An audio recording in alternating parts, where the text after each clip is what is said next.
and PMI in focus. Hello and welcome to our weekly outlook. Entering to the new quarter, non-farm payroll reports on a Good Friday creates a very short week. With the huge data, while President Biden's speech on a Wednesday also will be in focus. Don't forget that this Friday will be the Good Friday holiday, and Australia, New Zealand and many other European centers will be closed.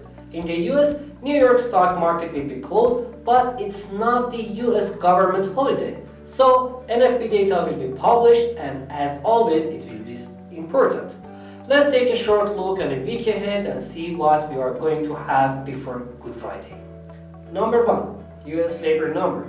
As always, US labor data, especially NFP numbers, will be important in the first week of every month. On a Friday, to decrease the 6.3% unemployment rate to the 6% of expectation, we are expecting another 4 to 500k increase in the non-farm payroll numbers, after 380k increase of the last month.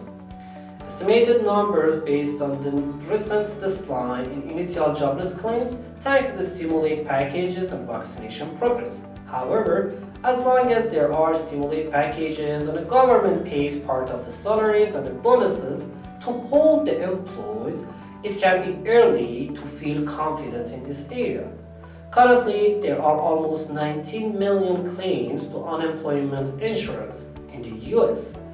In the coming months, we are expecting higher unemployment numbers.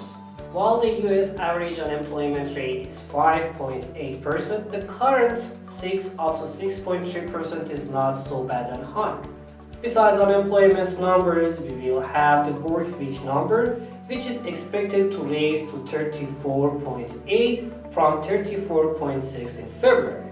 And since more jobs are opening, the number of lower salaries are increasing, especially for the cafe and restaurants workers, which pushed the average early earning to the fall to 4.5% in March from its 5.3% of yearly of February.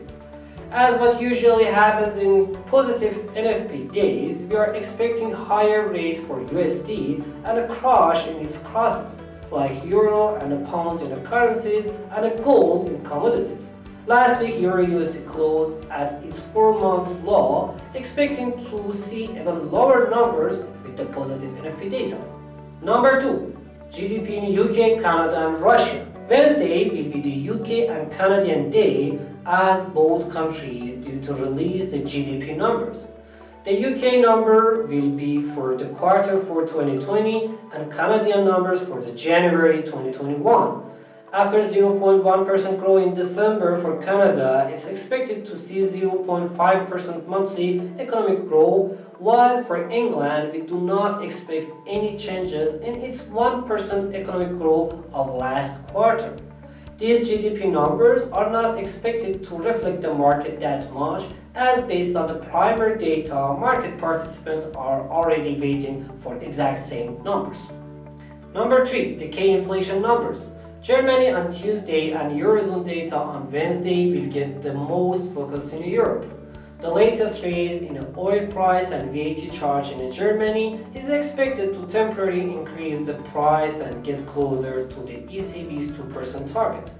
The ECB recently revised the forecast for the inflation are 1.5% for this year, 1.2% for the next year, and 1.4% is for 2023. With the ongoing price pressure and the weaker demand in the Eurozone in the midterm, still the outlook remains below the ECB's inflation aim. Spain, Italy, French, Swiss and Australia are other countries that are planning to release their inflation numbers in this week.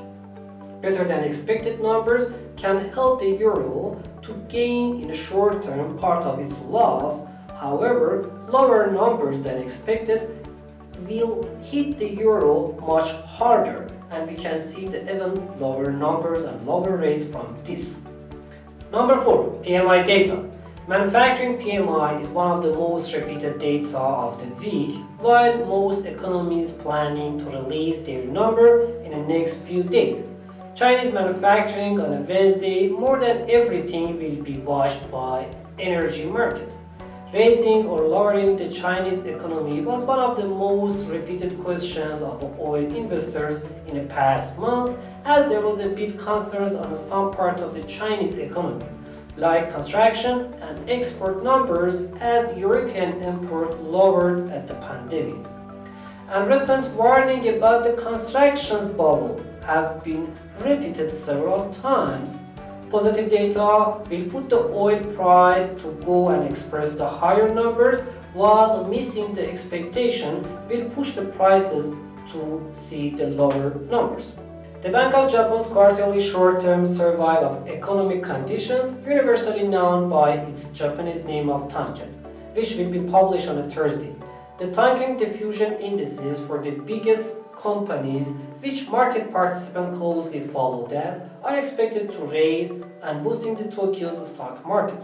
Other than the Japan and China, Australia, Spain, Russia, Italy, Eurozone, and United States also due to release their PMI data. Thank you for watching this video and hope you're gonna have a great week ahead.